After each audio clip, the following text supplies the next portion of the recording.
remercie déjà d'avoir accepté l'invitation de Vachement Bien pour rejoindre le podcast, discuter un peu de contenu.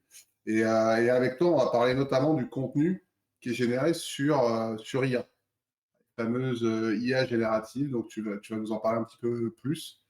Et là, ce que je te propose déjà, c'est peut-être de nous donner un petit peu ton parcours, qu'est-ce que tu fais et pourquoi finalement tu es un spécialiste de l'IA et pourquoi je t'ai invité là. Bah, d'abord, merci Yann d'avoir pensé à moi. Merci pour l'invitation. Écoute, j'ai 38 ans, je suis dans le sud de la France à Toulouse. J'ai toujours évolué plus ou moins dans le sud. J'ai un parcours avant tout d'ingénieur informatique. Donc, ouais, j'ai toujours aimé le code notamment et toute la bidouille sur l'informatique. Et rapidement, j'ai suivi un profil plutôt entrepreneurial et je suis tombé dans les chatbots, les agents conversationnels. Donc, c'était il y a 2009. Donc, c'était vraiment au tout début. Ouais, Et 2009, ouais. Ouais. ouais, 2009, ouais.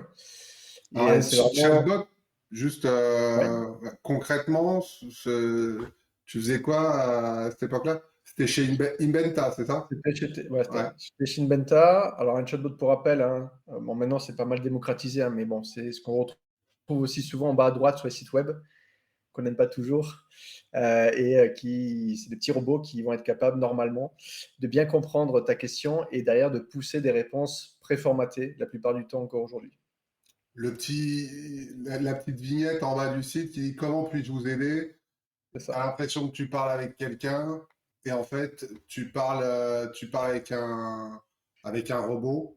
C'était Alors, ça. c'est ça, c'est exactement ça. Alors, dans l'idée, c'est bien de préciser que c'est un robot. Hein. Tu as toujours ce qu'on appelle un message de bienvenue dans un chatbot.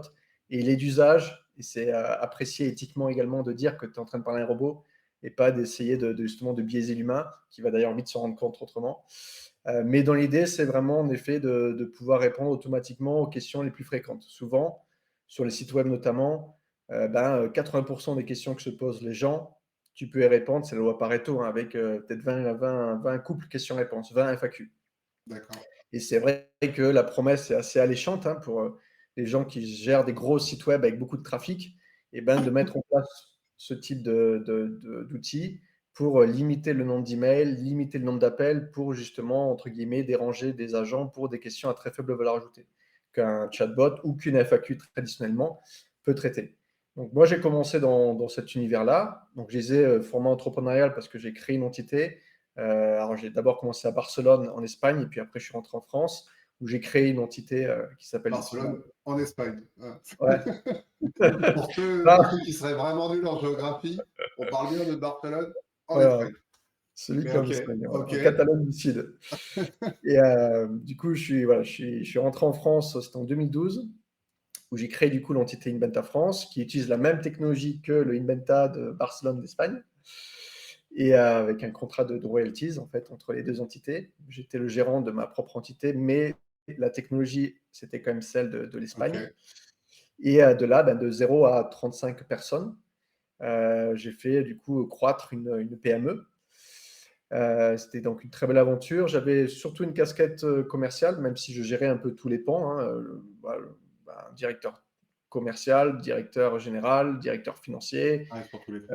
le PQ, voilà, tous les trucs office manager, etc. au début. Jusqu'à, quand tu montes en gamme, tu délègues un peu tout ça.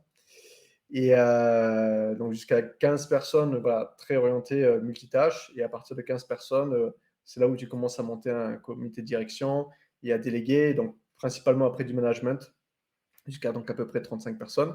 Très belle aventure pendant du coup 7-8 ans. Et à partir de du coup 2020, un peu avant le Covid, l'envie d'aller sur d'autres horizons, notamment la robotique. C'était un champ qui me plaisait beaucoup à l'époque. Et donc, j'ai commencé à mettre notre moteur de chatbot. Donc, on parle notamment de moteur de traitement automatique du langage. En anglais, c'est NLP, Natural Language Processing, qui est au cœur, on verra, de ces fameuses IA génératives, qui sont des IA qui se reposent beaucoup aujourd'hui sur le langage naturel. Donc Et donc, ça, NLP, ouais, c'est en gros, c'est le moteur qui permet à la machine d'analyser un langage qu'un être humain va lui donner. C'est C'est ça. parce qu'on De en reparle un comprendre petit peu avec le ChatGPT et tout ça, mais c'est ça l'idée, quoi. Ok. C'est ça l'idée, c'est la science qui va permettre à la machine de comprendre en gros le sens des phrases et de pouvoir derrière faire différentes actions, comme par exemple pousser des réponses dans le cadre d'un chatbot.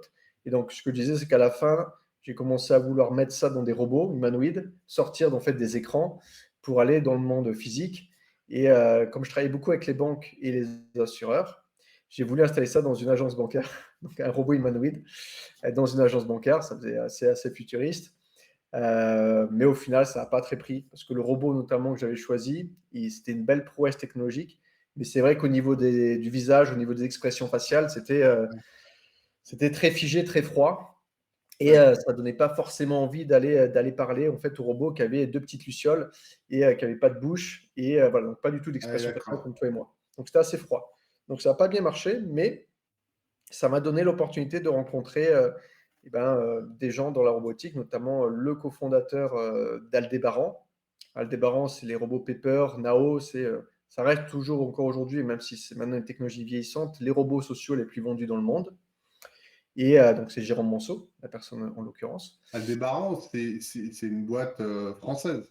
C'était une boîte française qui a été rachetée par un géant japonais, enfin un consortium qui est SoftBank Robotique. Ouais. Et donc voilà, moi j'ai rencontré du coup cette personne-là, hein, cette personne qui est assez célèbre dans le monde de la robotique, notamment robotique sociale, robotique d'interaction, qui m'a présenté en fait son nouveau projet. Il avait quitté entre-temps Aldébaran, suite au rachat notamment par SoftBank Robotique. Et il avait justement voulu percer, aller plus loin dans l'interaction, en fait, dans la robotique humanoïde. Tu as trois pans. Tu as la mobilité autonome, donc la capacité pour le robot de se déplacer tout seul dans son environnement, en évitant les obstacles, comme les humains par exemple. Tu as la préemption, qui est la capacité du robot de saisir des objets. Et tu as la partie interaction, qui est souvent donc, au niveau du visage. Et en fait, ce qu'il m'a expliqué, hein, c'est qu'avec Aldébaran, ils avaient essayé de traiter les trois pans d'un coup, et c'était très compliqué. Du coup, là, il s'est dit, bah, je vais me concentrer que sur l'interaction, que sur la partie visage. Et je vais vraiment essayer de donner la sensation aux gens, quand ils vont parler à cette couche d'interaction que je développe, qu'on est vraiment en train de parler à une entité qui me perçoit, qui réagit à ma présence et qui va du coup justement embarquer du non-verbal, que ce soit au niveau gestuel, mais aussi d'expression faciale. Tu vois, toi tu me fais ça quand tu me parles. Ouais. Si je me mets à sourire d'un coup, tu Je vas ne suis pas un sourire. robot. Tu n'es pas un robot. Si je me mets à bâiller, tu vas peut-être aussi te mettre à bâiller. Ouais. Là, on appelle ça les neurones miroirs, hein. Et l'idée vraiment, c'est de te donner la sensation, quand tu parles du coup à cette technologie qui s'appelle Spoon, que j'ai rejoint du coup, et c'est l'entreprise dans laquelle je suis encore aujourd'hui, Ouais. de te donner vraiment la sensation que tu parles non pas à un écran, à un robot, mais bien à une entité qui justement te renvoie tous ces feedbacks visuels et qui va te permettre en fait de vraiment de baisser ta charge cognitive, hein. Tu n'as pas l'impression de te concentrer à parler à une petite boîte avec des lucioles, mais vraiment, encore une fois, à quelque chose qui reprend les codes de communication qu'on a en commun avec les grands mammifères. Comme quand tu parles à un humain, comme quand tu parles avec un chien, un chat, tu as le regard, tu as, voilà, t'as tout ça. Et D'accord. donc ça, c'est le côté non-verbal que je ne maîtrisais pas, hein, parce que moi je suis arrivé plutôt sur la partie très sémantique, très textuelle. Elle m'a enchanté, elle m'a émerveillé.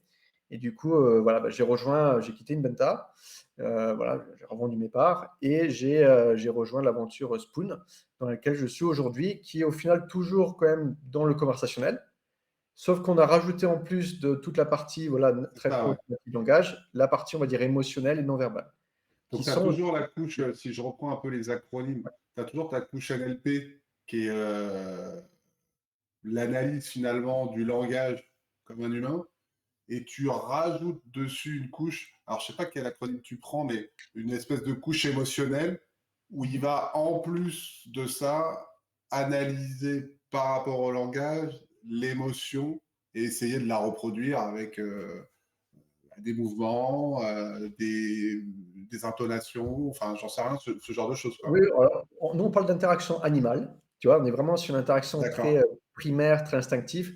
C'est pour ça que je t'ai fait le parallèle avec les animaux et le code de communication qu'on a en commun avec les grands mammifères, hein, et toutes ces hormones aussi artificielles qui régissent derrière aussi nos émotions, mais voilà aussi nos différents stimuli extérieurs.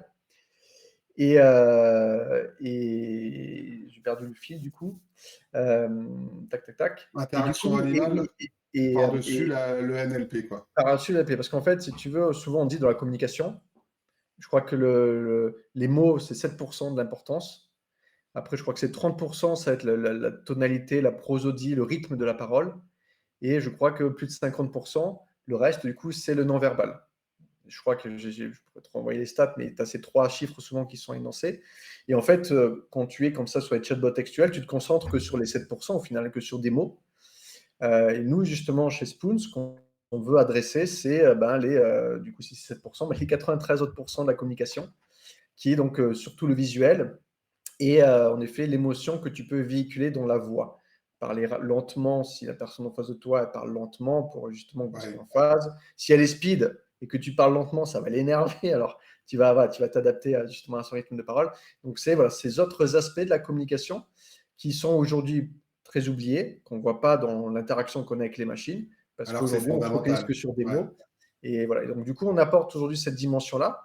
C'est vraiment un tout nouveau champ, hein. Ça fait 3 ans que je suis chez Spoon et on le voit, on a très peu de concurrents aujourd'hui, pratiquement pas. Ouais. Ça montre d'un côté qu'on est pionnier, c'est cool, mais d'un autre que voilà, le marché il a encore du mal à maturer sur le sujet. Mais voilà, c'est un nouveau champ qui est fort passionnant et qui permet du coup d'avoir vraiment une approche très globale de la communication. Ok, ok, ok. Super, super intéressant. Et donc, là, si je prends juste ce point un peu technologique, parce qu'après, on va rentrer un peu dans le détail de essayer de lever le capot de l'IA. Mhm. Euh, il y a quoi comme technologie derrière Spoon, justement? NLP, justement, on a compris, et cette partie un peu émotionnelle, ça repose sur Ouais. quoi?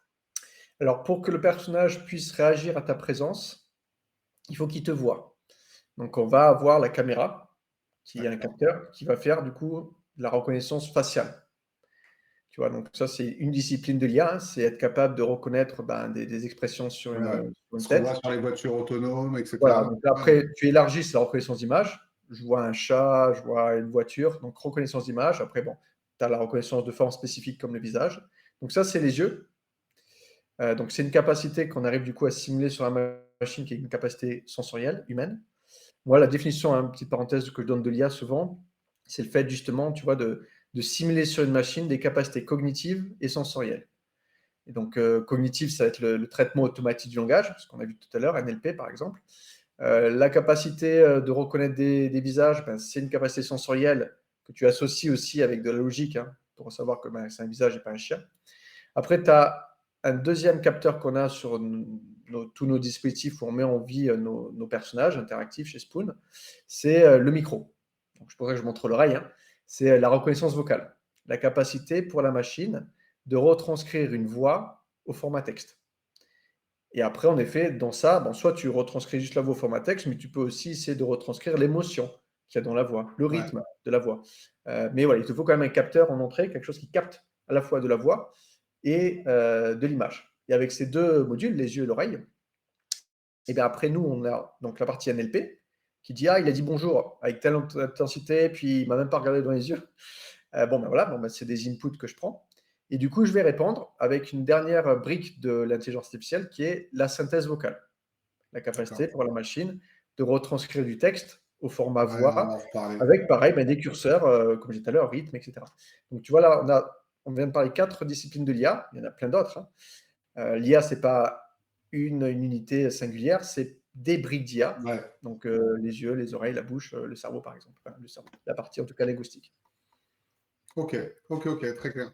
Alors, justement, on va rentrer un peu plus sur la partie contenu, parce que nous, bah, évidemment, en tant qu'agence de communication, c'est ces sujets-là qui nous intéressent particulièrement. Et notamment, je pense que tu as suivi ça, c'est le développement de ce qu'on appelle les IA génératives, avec ChatGPT en premier, qui a explosé les compteurs depuis sa sortie. Alors, on va dire sur la partie texte, même si maintenant il y a du GPT-4, il vient aussi sur l'image, etc. En face, il y avait du Midjourney, du Dali, etc. Tu pourras peut-être nous donner un peu peut-être ton top 3 des IA génératives pour faire de la photo pour faire du texte, demain sans doute pour faire aussi de la vidéo. Euh, et, et donc voilà, l'idée c'est de comprendre sur ces IA-là génératives, ces IA génératives, euh, c'est quoi la technologie? Qu'est-ce que ça peut faire? Qu'est-ce que ça peut pas faire? Est-ce qu'il faut les craindre?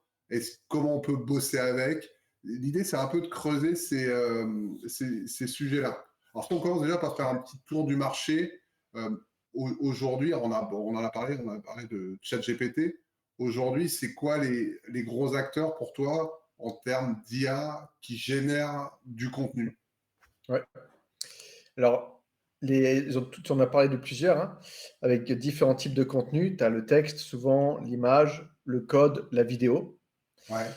Alors, la vidéo, je maîtrise pas trop, mais je connais, La on pourra vidéo, quand même c'est en parler. encore évanescent, mais enfin, Ouais, Adobe a sorti des modules. Il y a beaucoup pour du traitement, qui ouais, est du traitement de l'image par IA, ce qui pose quand même beaucoup la question sur monteur, étalonneur, tous les métiers de la post-production ouais, sont, enfin voilà, tu mets dans la moulinette, ça te fait un étalonnage, les lumières nickel, ça te coupe les justement en silences, fonction de ce que tu racontes, ça te fait des séquences. c'est Il y a ça, des ouais. technos qui sortent et qui sont assez impressionnantes. À la Ouais. fois, c'est des opportunités et en même temps, pour les spécialistes, moi je vois sur la vidéo, pas trop encore, mais je vois des graphistes dont le métier c'est faire de l'image, de la retouche photo, des trucs comme ça. Là où pour le coup, l'IA est ultra présente. Alors, tu as beaucoup de gens, quand ils ont envie de faire un logo, ils vont sur Midjourney, Mhm. ils font un prompt. On en reparlera un petit peu Ouais. du process. Mais voilà, et ça inquiète quand même pas mal Ouais, le ouais, bah, marché. c'est normal, hein. C'est comme toute nouvelle technologie, quand on ne la connaît pas, notamment, on a les premiers réflexes, en effet, d'en avoir peur. Et on verra, hein, je pense, un des principaux outcomes, un principal apprentissage, je pense, des échanges qu'on pourrait avoir, c'est surtout de prendre à bras le corps ces sujets-là. Mais juste pour clarifier, du coup, voilà, il y a surtout, en effet, aujourd'hui, quatre grands. Enfin, avec ces IA génératives, tu peux créer plein de contenus, mais les plus Ouais, populaires, c'est les quatre que j'ai cités. Mais ils ont tous, du coup, en commun le fait de reposer sur ce qu'on appelle des LLM. Des LLM, c'est ça, Large Language Model. Donc, tout tourne autour du langage. ouais. Et la capacité qu'on a aujourd'hui en 2023 d'arriver à formuler et à formaliser avec la machine ce qu'on veut. C'est la Euh, demande, c'est souvent ce qu'on entend maintenant, le buzzword, c'est le prompt. C'est le fait de prompter un prompteur, c'est-à-dire tu racontes, tu fais une demande, un je viens de prompt demander. à la machine, comme tu pourrais la faire un freelance.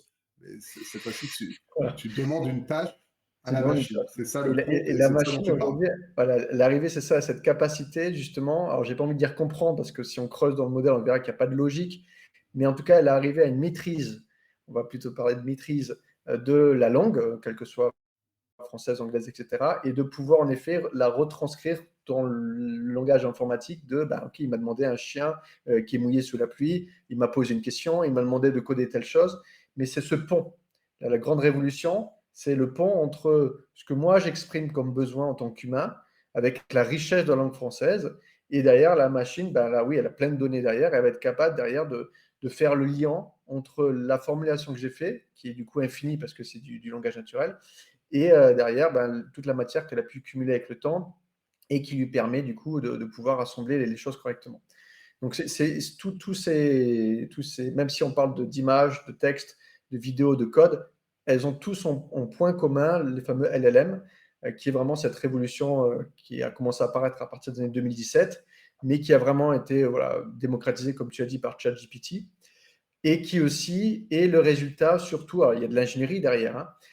En 2000, je parle de 2017 parce que 2017, pour ceux qui sont intéressés, ils pourront creuser, hein. Il y a un concept qui a été, un papier de recherche qui a été émis par des chercheurs chez Google qui s'appelle l'attention, avec le concept de transformer. Il y a Ouais. des vidéos qui expliquent, qui démocratisent un peu et qui vulgarisent ce que c'est. Donc c'est de l'ingénierie assez smart. Mais ce qui a quand même rendu possible l'avènement quand même des IAG, des IA génératives, c'est, comme toujours, hein, le fait qu'on a encore plus de données à C'est la disposition et data. encore plus de puissance de calcul. Mais ça repose toujours sur du machine learning, sur des réseaux de neurones artificiels. Donc, ce concept qui existe depuis les années déjà 1950, au temps d'Alan D'accord. Turing, hein, c'est super vieux. Ça a commencé à exploser en 2010 avec cette première phase d'IA prédictive, reconnaissance d'image, reconnaissance vocale, tout ça, c'est des IA prédictives. J'arrive à prédire les mots, j'arrive à prédire qu'il y a un chien sur cette photo. Mais voilà, on continue depuis 2010 à produire de la donnée et la capacité de calcul, et on arrive du coup avec un peu d'ingénierie en 2017 avec le concept d'attention à, en 2022, être capable également d'aller encore plus loin et carrément même de générer maintenant donc du contenu. Donc là, c'est Donc, voilà, la petite donc histoire, là, mais ouais, le concept, c'est toujours plus ou moins le même, hein, c'est du biomimétisme. On s'inspire de notre réseau de neurones à nous, qu'on ne connaît pas encore très bien, hein, mais qu'on arrive quand même à reproduire un petit peu sur une machine et associer à ça de la donnée et de la puissance de calcul. Et là, on arrive de plus en plus donc, à faire des choses assez exceptionnelles. La vidéo, tu as dû le voir, c'est pas encore au top, mais voilà, on va arriver avec un peu plus d'ingénierie et de c'est la pas puissance de encore calcul au à arriver. top, mais justement, on en parle. Il y a des petits exemples. Là, cette année, je crois, il y a eu Imagine de Anna Apter. Je l'ai là. C'est qui a été récompensé au Nikon Film Festival, qui est un film qui est généré uniquement avec de l'IA. Alors, en fait, elle a pris des photos en IA, ensuite qu'elle a animé elle-même. Donc, effectivement, c'est pas un truc qui a été fait. Ouais, Enfin, j'ai pas demandé à ChatGPT de me faire un film et il m'a sorti un film de Spielberg, tu vois. Mais bon, euh, le résultat, c'est quand même un elle peut film. cliner, ouais. Et ça, c'est assez intéressant. Et, euh, et les autres exemples, bah là, on est tous concernés par ça, parce que c'est la grève des scénaristes aux États-Unis. C'est pour ça que toutes les séries sont en retard et les films, etc. Et dans les revendications, il y a notamment le traitement, et surtout le traitement futur, mais le traitement futur de l'IA, c'est-à-dire le droit, notamment pour des acteurs, de pouvoir disposer de leur image, leur voix, parce qu'on Ouais, voit que l'IA permet de rajeunir des acteurs, d'utiliser leur voix dans des contextes sur lesquels eux ne sont pas forcément d'accord. ouais. Et donc, alors là, c'est les premières questions qu'il y a, mais c'est quand même des questions super, super tendancieuses. Donc, Ah ouais, non, enfin, c'est vraiment un problème. non. Il y a deux sujets qu'on pourra développer. Là, dans ce que tu abordes, il y a la partie avec Anna, en effet, et qui est liée à ta première question sur est-ce que ça va prendre le métier, hein, c'est la question qui revient souvent de certains professionnels du 7e art, entre autres, mais aussi le sujet des droits d'auteur. Pour le premier point que tu disais sur Anna, c'est vrai qu'elle a été primée, et ce que j'avais vu, c'était les prix de la critique, je crois, et de la mise en scène. Ouais, Et ce qui est intéressant du coup, enfin moi c'est comme ça que j'interprète, c'est que ce qui a été valorisé au final, c'est quand même le travail c'est son d'Humaine travail à elle. T'as raison. dans justement voilà, ce qu'elle dénonce, notamment à travers, c'est sur les réseaux sociaux, il me semble, donc le sujet, donc l'aspect critique humaine, et après la mise en scène. Et c'est vrai que j'avais regardé, du coup on avait parlé, j'ai regardé une vidéo et elle expliquait justement comment elle avait créé ses mises en scène, et tu voyais que quand même ça demandait une certaine expertise, c'est-à-dire qu'elle disait voilà, j'imaginais une salle avec tel enfant de telle partie du monde, Ouais, avec là une absolument. fenêtre à tel moment de la journée, à telle saison, avec tel trophée derrière. Ce qui est intéressant avec ça, c'est que les IA génératives permettent, ok, certes, d'un côté, c'est vrai, de réduire les barrières à l'entrée pour des novices, comme moi par exemple. J'arrive à créer des belles images, en effet, avec DALL-E 3, mais ça ne me permet pas non plus de m'improviser comme Anna, metteur en scène, artiste. Ouais. Quand je vois justement le type de prompt qu'elle a dû faire et le détail derrière pour arriver à ce résultat, voilà, je ne peux pas, moi, m'improviser. Ça me dit quoi derrière? C'est que ces IAG, pour moi, elles profitent surtout à ces experts qui vont devenir encore plus, entre guillemets, augmentés, qui vont en tout cas étendre leur créativité et leur productivité.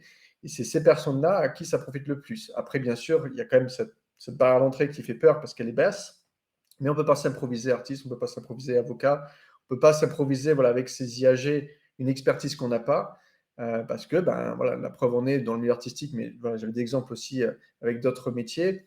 Voilà, il y a quand même un plafond de verre qui nécessite de l'expérience. Ouais, d'accord. Donc, ce que tu dis, c'est que justement, c'est intéressant aussi pour ceux qui utilisent ChatGPT ou toutes ces IA, il faut quand même, pas perdre de vue que c'est pas du tout infaillible et qu'il peut même y avoir des failles. T'en parlais un petit peu, je crois, sur le côté avocat, il y avait eu une histoire d'un type qui a essayé de tester un peu Je suis un l'IA premier avocat, oui. avec du contenu d'avocat et on s'apercevait qu'en fait, Ben, l'IA commence à raconter n'importe quoi. voilà, il a créé des faux textes de loi. En fait, ces modèles-là, notamment sur la partie textuelle, ils ne savent pas dire je ne sais pas. Il va toujours essayer de produire une réponse qui, en termes de probabilité, est la plus cohérente. Mais des fois, voilà, la probabilité, elle n'est pas du tout à 100%, loin de là.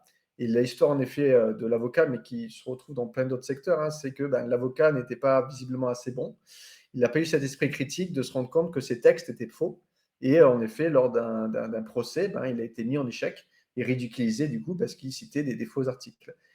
Ce concept-là, c'est ce qu'on appelle donc l'hallucination. Donc le modèle, en effet, comme OpenAI de ChatGPT d'OpenAI, la stat qu'on a aujourd'hui, c'est qu'il hallucine dans 20% des cas.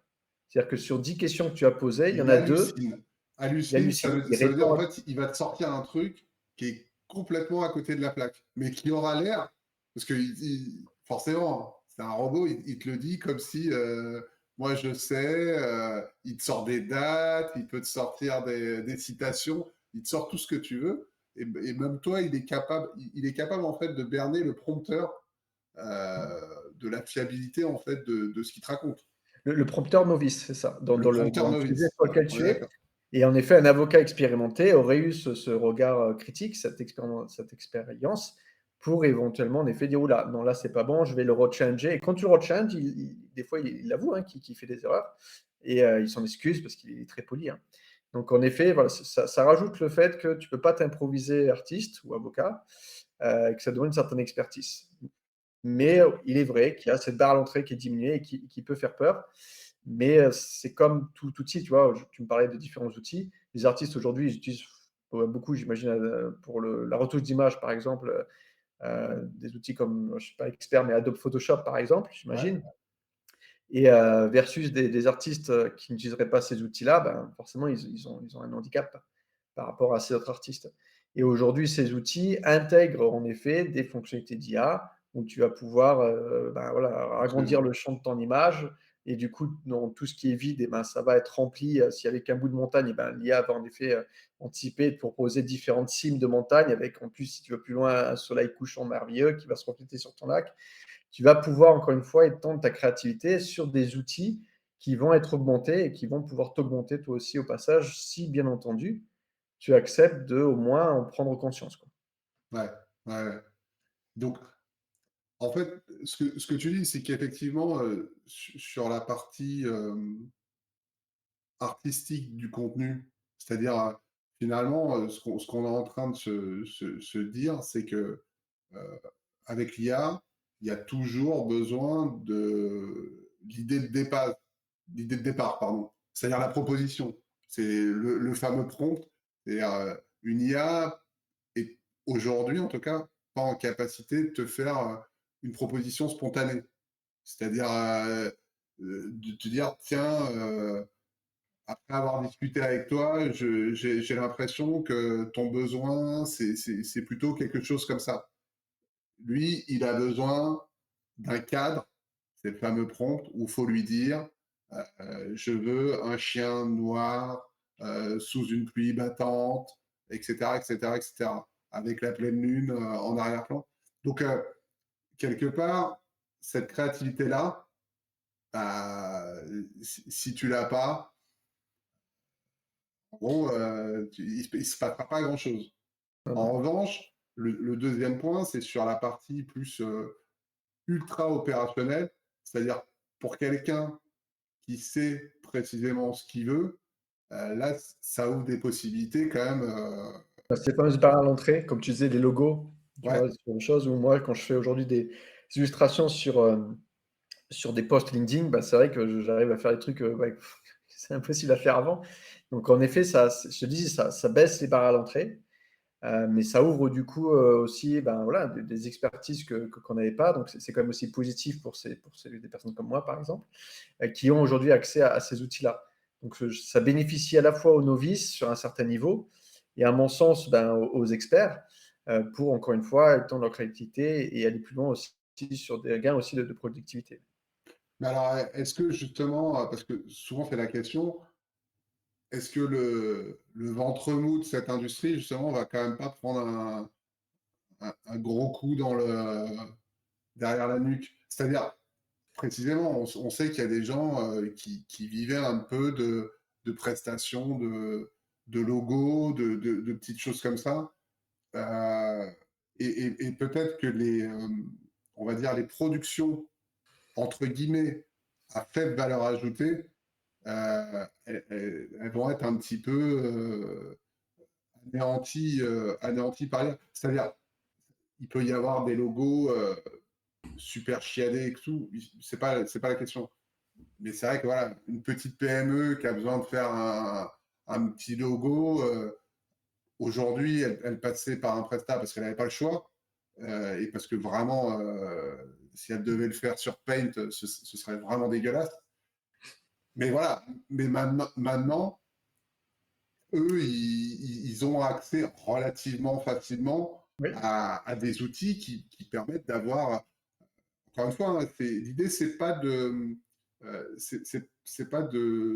comparer ou de les mettre en concurrence, mais peut-être que ça suffit à leurs besoins pour une oui, partie des prestations actuelles qui étaient faites là-dessus. Ce que je te disais sur la vidéo avec des monteurs, c'est la même logique. C'est-à-dire, à un moment donné, si tu as juste besoin de faire des petits cuts sur ta vidéo, euh, si tu as une IA qui te fait déjà des cuts qui correspondent, évidemment que le regard d'un expert sera plus efficace, plus pertinent, mais mhm. peut-être que ça suffit pour le besoin, pour le besoin d'un client. Et donc ça, est-ce que ça peut pas quand même, on va dire clairement, mettre à mal une partie de la profession sur des métiers artistiques qui sont plutôt la partie ultra opérationnelle. Oui, oui, bah, tout à fait, hein, ça baisse le niveau à l'entrée, mais ça rehausse du coup aussi le minimum que tu peux obtenir aujourd'hui avec ce type d'outils. Et du coup, en effet, ceux qui étaient déjà, entre guillemets, sur des besoins minimums, ben, vont en effet, c'est un peu le raz-de-marée, en effet, ils risquent en effet, s'ils ne se différencient pas, ou si justement ils n'osent pas le niveau, ils ne s'augmentent pas avec ces outils-là. Ouais. C'était pareil avec toutes les précédentes révolutions, hein, dès qu'on est passé du papier au numérique, hein, par Au exemple. Hein. numérique, Ceux qui absolument. utilisaient des logos papier et qui sont passés après sur du Photoshop, c'était exactement la même problématique. Et aujourd'hui, ces entreprises dont tu parles, Ouais. ben, elles sont toutes digitalisées, ce qui n'était pas forcément le cas avant. Donc, c'est en effet, ben, il faut monter en gamme ou se différencier. Ça peut être faire autre chose aussi. Hein. Il y a peut-être une patte artistique qui est allée à exploiter ailleurs. Mais c'est en effet une remise en question, c'est certain, ben, voilà, pour diversifier et faire évoluer, transformer son métier. Pour moi, il n'y a pas de destruction de métier, mais en effet des transformations de métier.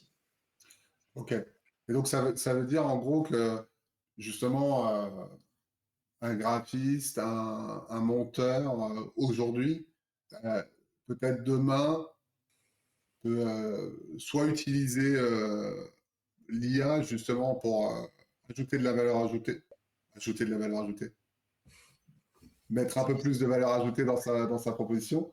Euh, en fait, ça va devenir un peu les prompteurs de demain. C'est peut-être ça l'opportunité qu'ils vont avoir, c'est de mettre en avant peut-être un peu plus la Ils vont pouvoir mettre créativité. plus d'effets, hein. Tu compares les vidéos, les youtubeurs, j'improvise, hein, je n'ai pas vérifié, mais j'imagine on peut vérifier plus tard. Les vidéos, alors, je vais donner des dates, mais peut-être autour des années 2010 versus 2020, sur la qualité du montage et des effets, etc., il y a eu forcément une nette progression. Ouais, c'est Donc vrai. on peut imaginer demain, j'arrive dans une grosse explosion, tu vois, un gros film, gros budget, mais en fait, c'est juste un monteur derrière qui a réussi à actionner plein d'effets et qui m'en met plein la vue. Parce que justement, il a tous les trucs de base, de couper les silences, comme tu disais, tous les trucs de base, hop, en un clic, c'est fait. Et lui, il va se concentrer sur les trucs peut-être plus fun qu'aujourd'hui, parce que c'est pas non plus très fun d'aller couper des silences, d'aller faire, peut-être pour certains, il y en a qui apprécient, mais Non, ces non, c'est vrai. sujets-là vont être automatisés et lui, il va pouvoir se concentrer sur des trucs plus waouh. Peut-être, tu vois, se renseigner plus sur les personnes qui sont en train de parler, de mettre des petites bios, j'en sais rien, tu vois, faire de la documentation sur laquelle il va aussi utiliser des LLM pour le faire. Mais c'est ce que j'entends par diversification, enrichissement et avoir voilà, des contenus toujours plus riches euh, et diversifiés. Donc en fait, c'est vers à moitié plein, à moitié vide. Si c'est à moitié vide, on peut le craindre et se dire bon bah, ok, bon demain je serai remplacé par un robot fabriqué par Luc partout qui va prendre mon job. Euh, ou alors, si on le voit plutôt à moitié plein, on peut se dire voilà, les tâches finalement relativement rébarbatives ou à faible valeur ajoutée, je vais pouvoir les automatiser ou en tout cas les déléguer à une IA et moi me concentrer peut-être sur quelque chose de plus intéressant, de plus créatif. Et donc ça peut être finalement le terreau d'une créativité un peu augmentée. Là où Oui, finalement la tâche en elle-même, des fois, peut nous, comme tu dis, tu es obligé de faire ton découpage, ton montage, et tu es obligé de le prendre en compte dans le timing global, et peut-être au détriment de ton investissement sur la créativité, le scénario, le décor, enfin, j'en passe. Ok, carrément. ok, ouais, ça c'est un point assez intéressant. Après, tu parlais justement un petit peu de la data c'est un peu l'essence de l'IA. On est d'accord, hein, Ouais, s'il n'y a c'est pas de, sûr, s'il ouais. y a pas de Ouais, data, ouais, non, non, ça ça marche ne pas. fonctionne pas. Et c'est d'ailleurs aussi pour ça que ça explose maintenant, parce que on est là depuis quelques années à un pic de la data où Non, on produit chaque année 2 fois plus que toute la donnée qui a été créée depuis la création de l'humanité. Donc c'est juste ouais, chaque c'est année, on considérable. fait x2. C'est considérable. C'est juste énorme. Ouais. Et ça, c'est comme l'IA finalement, et notamment les IA génératives, c'est ce que tu disais, c'est à un moment donné, euh, une IA, pour qu'elle puisse reconnaître un chien, notamment quand tu lui dis je veux voir un chien, elle a besoin d'en voir des milliers, des millions, des milliards, quoi, pour se dire, elle a besoin qu'on lui dise ça c'est un chien, ça c'est pas un chien, ça c'est un chien, ça c'est pas un chien. Ce qu'un humain est capable de faire en voyant 3-4 fois un chien, une IA, elle a besoin de le voir 3-4 millions de fois Ouais, pour bien comprendre que ça, c'est un chien. exactement. Et ça, c'est vraiment le fondement de ces IA-là. Donc, elles sont biberonnées finalement avec de la donnée que nous on génère.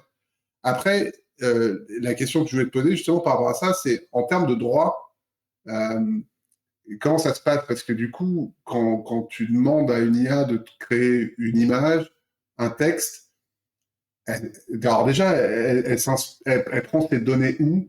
La source, c'est quoi? Et comment c'est Alors, on sait pas encadré un toujours. petit peu par la loi?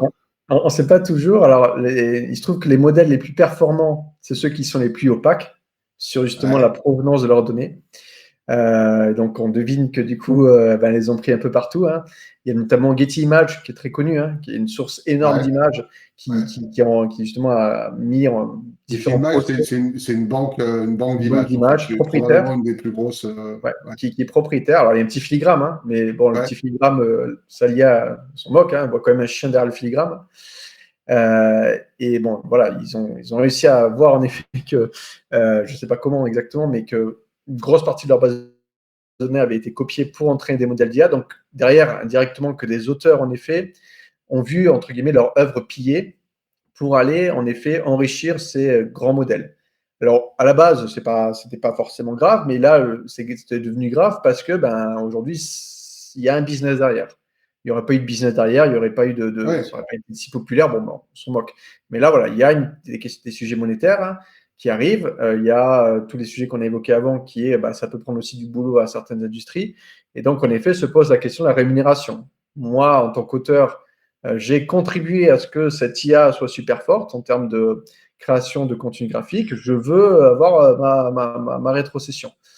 Et en fait, c'est tout à fait légitime. Et on le sait, hein, il suffit de taper procès intelligence artificielle générative, il y en a plein en ce moment. Là, d'ailleurs, petit aparté, mais parce que j'ai vu ça il y a une semaine ou deux, il y a Georges R.R. Martin, donc le trône de fer. Game of Thrones, pas le trône de fer, Game of Thrones, qui a attaqué OpenAI parce que pour pillage justement, parce que en fait, je crois que l'histoire est partie de quelqu'un qui a fait un prologue à Game of Thrones, qui a demandé un prologue à Game of Thrones à ChatGPT, et pour sortir de ça, il a sorti des données de l'œuvre auxquelles normalement il ne devrait pas avoir accès. Vous demandez en effet, faire une rétrocession. Donc ça marche en effet sur les livres, mais aussi voilà, on parlait des œuvres graphiques. Et donc c'est su. Et la problématique, il y a deux problématiques, c'est que demain tu crées sur DALL-E, donc d'OpenAI derrière hein, une image, et bien en effet il se peut que certains pixels de cette image aient été influencés par ton œuvre. Mais donc les deux problématiques qu'il y a, et sur lesquelles aujourd'hui il y a des réflexions au niveau de la loi, c'est vraiment en cours de réflexion, c'est comment j'arrive à retracer ça, comment j'arrive à savoir que ces quelques pixels, et en effet ils proviennent de tel artiste. Ça c'est déjà c'est une première complexité. Et deuxième complexité, imagine que mon image a fait 2000 pixels, j'ai identifié il y a à peu près une dizaine de pixels qui ont été clairement influencés par toi. Comment je valorise ça? Combien je te dois, concrètement? Comment je valorise ça? Et donc, en effet, alors, moi, je n'ai pas de réponse, mais je sais qu'il y a plein de sujets en cours que j'ai vu par contre ce matin. Et donc, je voulais en partager ça ce soir. Il y a une entreprise qui s'appelle Nightshade, je ne sais pas si je prononce bien, qui propose un modèle open source pour les artistes, pour qu'ils rajoutent un filtre en fait sur leur image. Ce filtre, il est invisible pour un œil humain, mais en fait, tu as quelques pixels qui, du coup, se sont incrustés dans justement ton œuvre. Et ces pixels, entre guillemets, ils sont malicieux. C'est-à-dire que si tu as une IA générative qui pompe cette œuvre-là, et qu'elle en pompe d'autres, jusqu'à 300, c'est pas beaucoup, apparemment, ça m'étonne, mais c'est pas beaucoup. Avec juste 300 œuvres pillées avec ce filtre, tu bousilles l'IAG. C'est-à-dire que tu lui demandes un chien, en génération d'image, elle va devenir complètement. Elle va te générer un chat, tu vois. Et en fait, c'est du LSD pour les IA, quoi. T'empoisonnes les IAG. Et en gros, l'idée derrière, c'est de vaincre le mal par le mal, hein, en gros. Hein. C'est, écoute, si tu trouves pas un système, toi, grand OpenAI, de légiférer tout ça, de rétribuer correctement, il y a un risque, si tu continues à faire ça, qu'on empoisonne ton IA à ton insu et que, qu'on fasse sauter la machine, quoi. Et je trouvais ça, du coup, comme approche assez smart.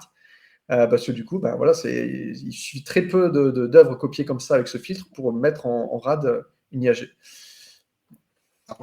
Après, est-ce que c'est quand même pas un peu le pot de terre contre le pot de fer? Parce que à un moment donné, d'ailleurs, on n'en a pas trop parlé, mais les acteurs de cette industrie, l'IA, alors peut-être tu pourras en dire deux mots, mais ils viennent d'où? Moi, j'ai l'impression que ça se passe beaucoup aux États-Unis et en Chine quand même. On n'en parle pas de en Chine parce qu'on est en Europe forcément, mais ils ont les équivalents. Après, c'est toujours les fameux GAFA. Alors bon, c'est un vieux terme maintenant, mais tu as en effet Bard de Google, tu as Llama de Meta, donc anciennement Facebook, tu as OpenAI, alors c'est ChatGPT OpenAI, mais bon, ils sont de mèche avec Microsoft. Amazon et Apple, ils ne sont pas encore dans la boucle, mais bon, tu as toujours les mêmes en effet. Mais oui, tu as toujours les mêmes parce côté chinois. Côté chinois, je ne les connais pas, les côtés chinois. En tout cas. Mais tu as les équivalents. Et aujourd'hui, pourquoi c'est les gros? parce que tous ces services, ils sont pratiquement gratuits. Tu vois, tu te connectes et tu as souvent plein de crédits La gratuits. data. Ouais. Et ça coûte, ça coûte quand même de l'argent. Hein. Soit que tu fais une requête, c'est beaucoup plus cher qu'une requête Google. Hein. Mais tous ces acteurs-là, ils ont des capacités financières énormes et ils ont tous un seul objectif aujourd'hui.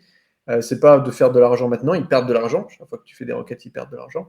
Mais c'est voilà, d'avoir des parts de marché, de pouvoir vraiment pénétrer le marché. Parce qu'on sait qu'à terme, il n'en restera qu'une poignée. Hein. Comme toujours, hein, il n'y a qu'un Google aujourd'hui, voire un Google Bing.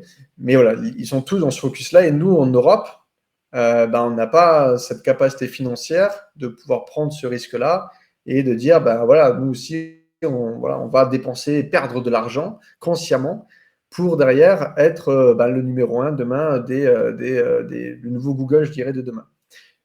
Mais du coup, on a quand même des très bons mathématiciens chez nous, on a des très bons experts. Ah bah oui, Il y a quand même un modèle.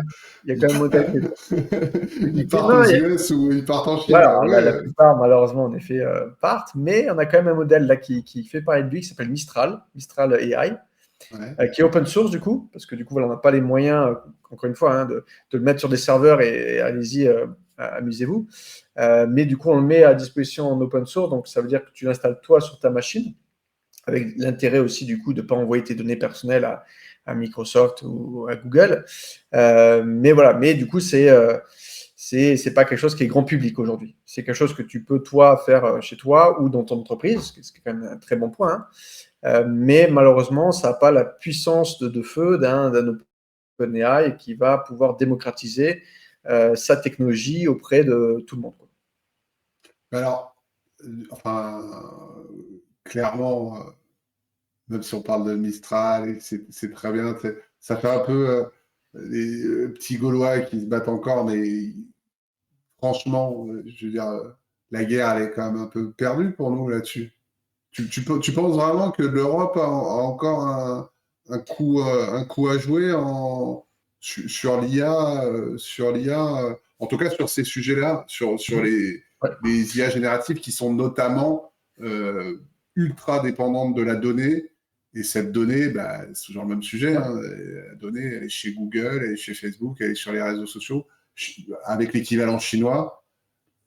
Mais en Europe, on n'a pas de ça, quoi. Je pense qu'il y a quand même toujours une petite carte à jouer sur différents aspects. Aujourd'hui, ces modèles, je disais, ils coûtent très cher à faire tourner, à entraîner, mais aussi à faire tourner. Alors, cher en monétaire, hein, mais aussi en termes de coût énergétique, en termes d'empreinte carbone. Tu vois, aujourd'hui, c'est un peu aberrant hein, quand tu fais. J'ai pas Tu crois que ça leur fait. Non, mais je vais venir. Ça leur fait peur, Google, Facebook, tu crois vraiment que c'est des gens qui veulent sauver le monde? Il y a quand même ces deux sujets et il y a aussi un troisième sujet qui est justement tout ce qui va être autour de justement tout ce qui est RGPD, tout ce qui est le traitement des données personnelles. Ouais. C'est quand même des problématiques. Tu vois, aujourd'hui, si tu veux installer des modèles comme OpenAI, il a une version aussi que tu peux installer chez toi.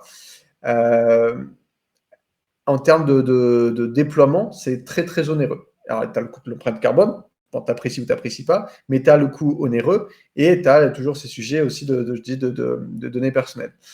Et aujourd'hui, on ne voit pas encore tout ça. Aujourd'hui, on joue, on s'amuse, mais on prévoit en 2024 vraiment une douche froide. C'est-à-dire, on va réaliser qu'on ne peut pas s'amuser juste pour poser une petite question bête, à faire le gros bulldozer derrière, hein, le faire comme si tu prenais l'avion, quoi, pour juste poser une petite question. Et du coup, quand je disais qu'il y avait quand même des pistes, c'est qu'il y a aujourd'hui ce qu'on appelle les IA frugales.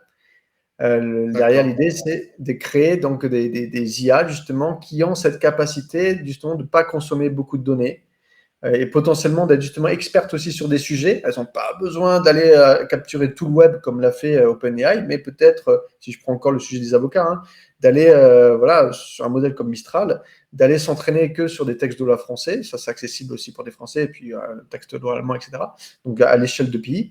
Voilà, il y a quand même des pistes pour être beaucoup plus efficient et beaucoup plus pertinent sur justement des secteurs bien précis où tu veux aussi, au final, plus tu réduis le périmètre, tu veux aussi réduire le taux d'hallucination.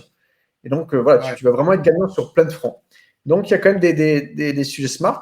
En effet, sur la partie Google, on va dire équivalent Google, c'est compliqué. Mais voilà, les industries, un avocat, il n'a pas forcément besoin de pouvoir poser 10 millions de questions à ChatGPT. Il a juste besoin de savoir ses textes de loi. Donc, il y a quand même, je pense, pas mal et comme toujours, hein, toujours des opportunités, si on sait aujourd'hui bien les saisir. Et des modèles comme Mistral, justement, ont cette capacité de frugalité et de capacité à pouvoir justement être expert sur un domaine en particulier pour percer dans une industrie où OpenAI ne pourra pas rentrer parce qu'il n'aura pas justement cette expertise-là et toutes ses capacités aussi à consommer moins et coûter moins cher. Ouais, c'est intéressant ça.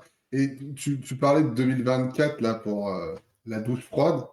Enfin, c'est un modèle, c'est une intuition, c'est parce qu'il y a parce que il y a des textes de loi qui se préparent. On en Oui. parlait, la grève qui, a priori, c'était un autre sujet, la grève des acteurs, des scénaristes aux États-Unis.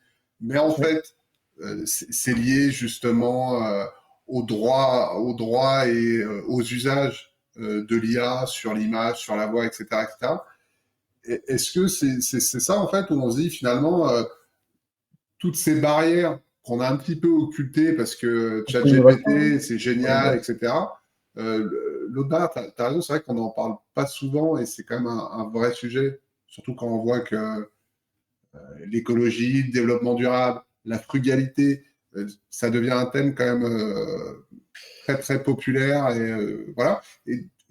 Et donc de se dire que finalement quand tu fais une petite requête ChatGPT sur écris-moi mon poste du jour, machin, en fait il y a des serveurs qui commencent à surchauffer aux quatre coins de la planète Tu pour mets un faire un petit truc. article sur le développement durable pour manger.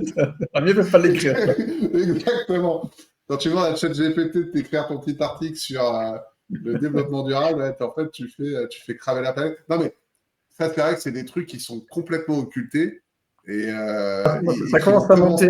qui vont commencer à sortir. Ouais. Ça commence à sortir. Alors, ce que je te disais, c'est des prédictions de Gartner, hein, notamment. Je m'appuie beaucoup souvent sur la prédiction à deux niveaux. La douche froide, c'était eux, parce qu'il y a la fameuse hype de Gartner, je ne sais pas si tu. Ouais, Où en ouais, ouais. fait, ils prédisent à chaque fois les technologies montantes, et puis après, tu as le buzz. Donc, l'IAG, on était là, et là, on va dans la pente de la désillusion. On va rentrer Ce qu'on a connu avec notamment la le métavers, VR. etc. Ouais. Ouais. Ok, Donc, ok. voilà, bon, on est dans l'euphorie, bon, comme avec le métavers. Il y a un an, on aurait fait un podcast sur le métavers. Exactement, le métavers. Donc l'an prochain, on fera un Faudrait podcast sur autre chose. ouais.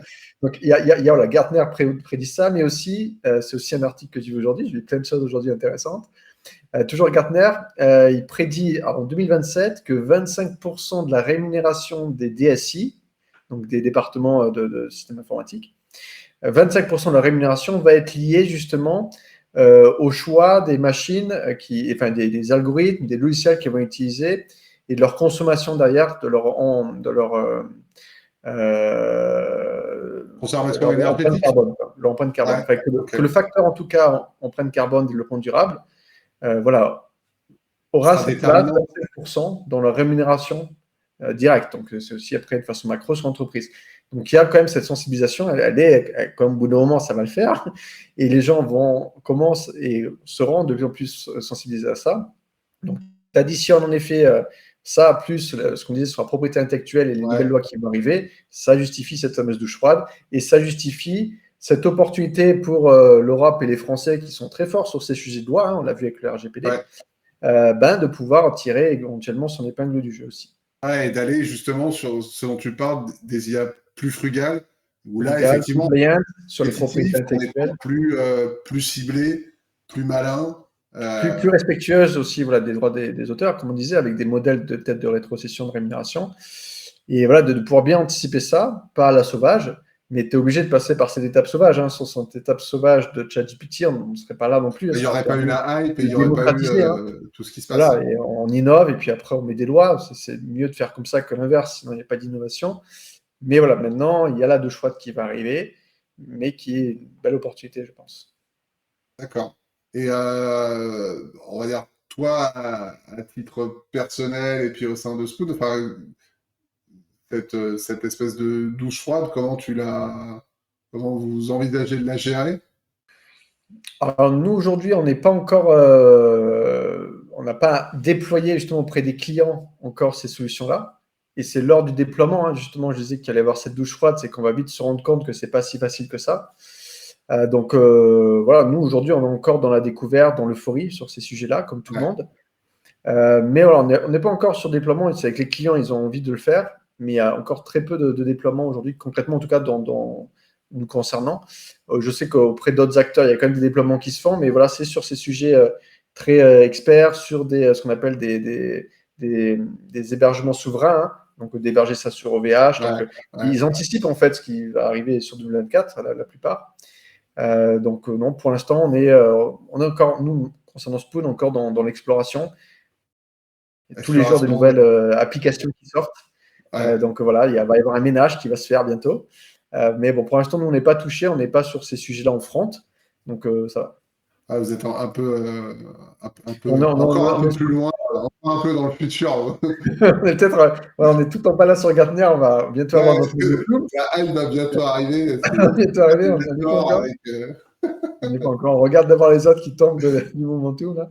bah, après, enfin, quand tu parles de cette hype, c'est effectivement, il y a la douche froide et avec ce qu'on vient de se dire, c'est effectivement probable que ça arrive et peut-être que ça fera du bien.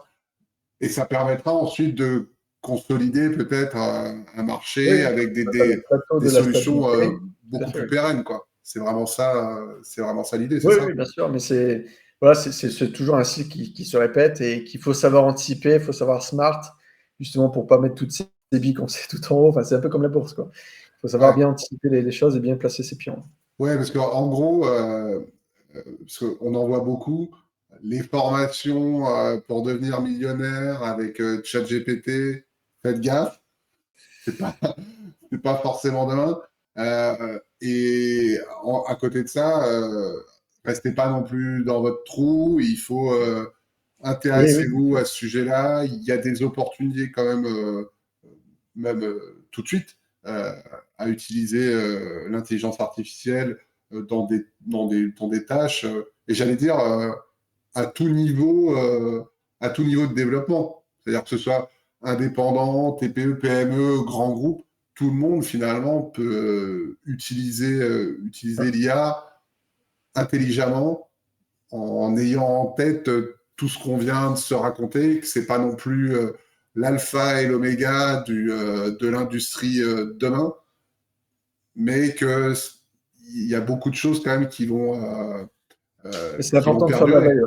Ouais. Faut prendre le temps de faire de la veille. Il y a plein d'outils qui existent pour créer tout type de choses. Et c'est juste intéressant de prendre un peu de temps de les découvrir. Il y en a, tu vas vite dire non, et d'autres, tu vas peut-être les adopter au quotidien pour une petite routine que tu vas justement réussir à optimiser ou justement pousser ta qualité plus loin. Donc, il faut faire cet exercice de veille. Je pense que c'est fortement, en effet, recommandé. Eh ben écoute, on va finir là-dessus et peut-être juste avec justement ton petit top 3, peut-être top 4 des outils un peu d'IA que tu utilises. Là aujourd'hui, c'est qu'est-ce qu'il y a un petit peu dans ta besace donc pour t'aider au quotidien? Alors, sur le texte, je suis resté sur ChatGPT Ouais, d'OpenAI. Je suis resté sur cette appli, toujours le web, la toute première. Je n'ai pas plus évolué. J'ai testé Bard, j'ai testé l'interface côté Bing, mais j'en suis revenu. et ça, Euh, concrètement, ouais. il t'aide à faire du mail, à faire des posts, à, je sais pas, démarrer des conférences. Tu t'en sers concrètement pour quoi? Je m'en sers beaucoup aujourd'hui, un peu des fois à la place de Google, pour quand j'ai une question bien précise, où je vais pouvoir justement mettre beaucoup de contexte. C'est ça qui est intéressant avec ces modèles-là, D'accord. contrairement à Google, où tu sais que si tu mets trop de choses, ça va être compliqué. Donc beaucoup pour de la recherche, mine de rien, d'informations.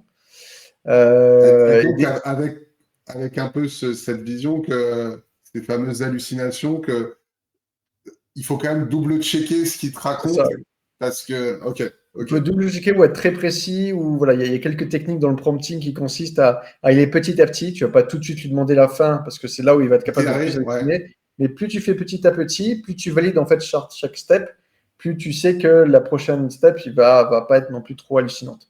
Ouais. Euh, voilà. Et après, j'utilise beaucoup DALI 3, il y a eu plusieurs versions Sur de DALI. l'image. sur l'image via Bing Creator, du coup, donc c'est gratuit parce que j'ai essayé Midjourney. Voilà, faut passer par Discord. Je pense que pour des gens expérimentés, c'est bien parce que tu as plein d'options. Et puis, Mais pour quelqu'un Midjourney, comme et c'est moi, payant pour le coup. Mais par contre, c'est payant. c'est vrai que c'est bien. Mais, Enfin, moi, je mais trouve voilà. que ils sont un petit niveau, au-dessus du reste Voilà. en termes de qualité. En termes de qualité, mais pour quelqu'un comme moi, tu vois, justement, encore une fois, qui n'est pas expert, DALL-E 3, la dernière version est vraiment, vraiment top, je trouve. Et donc Et ça, pareil, c'est t'aider à faire des montages ça, pour c'est des slides, des principalement posts. plein de types d'illustrations pour les posts sur LinkedIn, notamment quand je vais illustrer une image. Tu vois, là, j'ai fait un post sur Nightshade, là, ce que j'ai dit tout à l'heure. J'ai fait le robot qui croppe dans la pomme. Et voilà, ça prend. C'était assez top, ça. Et du coup, pour ça et pour des illustrations, pour des présentations PowerPoint, c'est vrai que bah, tu as une idée en tête, et ben, au lieu d'aller sur Google Images et de passer des heures à chercher, bon, bah, Ouais, maintenant, c'est ça. tu poses directement ta question et c'est vrai que Tu tu lui gagnes du dis temps. l'image que tu veux et Ouais, il te génère ce que directement. tu penses. Ouais. Ouais. Et c'est très quali. Je le fais aussi pour mes enfants, tu vois, quand ils veulent des coloriages, et ben, je leur dis qu'est-ce que tu veux, ils me disent, et puis après, je rajoute ben, mets-le en noir et blanc pour du coloriage. Et D'accord. voilà. Princesse, licorne en noir et Alors, blanc. le dernier, c'était robot Pokémon dans un bain, dans une baignoire, voilà, bon, par exemple. Ok. Je ne sais pas pourquoi. Et ça, c'est deux principaux aujourd'hui outils que j'utilise. Au final, je n'en utilise pas plus que ça. En tout cas au quotidien. Après, peut-être Photoroom, qui est un autre outil qui permet aussi de faire de la retouche d'image sans passer forcément par Photoshop. Mais c'est Ouais, surtout et qu'utilise. ChatGPT, DALL-E au final que j'utilise. Ok, ok. Eh ben, écoute, c'était très clair. Je te remercie de nous avoir donné toutes ces précisions sur ces fameuses IAG. Et puis, bah, on se revoit en 2024 La douche. quand la pente sera en bas pour la douche froide, pour On discuter un peu trouvera un de, autre sujet. On trouvera un autre sujet. On prendra le on Mikiro. trouvera un autre sujet de hype à discuter. En tout cas, C'est ça, merci c'est ça. encore et à bientôt. Merci à toi.